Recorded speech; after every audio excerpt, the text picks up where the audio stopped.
lang. Tahanan. Huwag na umiyak, huwag na. Gamit lang yun, mahalaga hindi ka na saktan. Dalawa daw. Dalawa sila. Magkaangkas siguro. Para sa lalaki. Driver yung bumaba rito. Para sa lalaki. Para sa lalaki. Ano sabi sa'yo? Bibili ng mineral.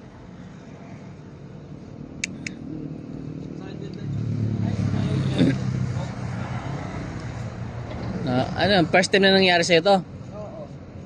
Wala tayong magagawa nito. Oo, kasi nabigla to eh. Sabi niya sa amin siyang pasok doon.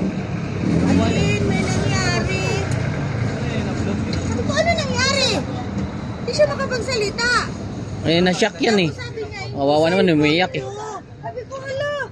Ay, sabi ko, kung ano yung nangyari sa anak ko, ganun din. Ganyan kay Kim. Ganun din? Okay, Pangalawang beses na to. Oo, naka-NMAX din. 10 mineral din ang bibilhin. Nilapag din niya. Paglapag niya nun sa may peral. Ay, Parang umalis din siya. Umalis siya. ano lang siya? Dito lang. Tayo nga lang siya. Ay, kay King naman, sige naman nun.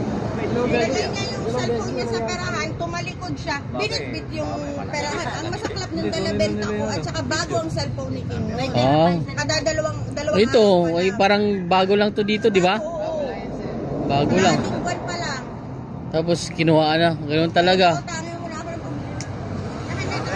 cellphone lang yan, kaya mo na. Oo. Cellphone lang yan. Yung cellphone, bago yung laptop. Kawawa. Bili tayo.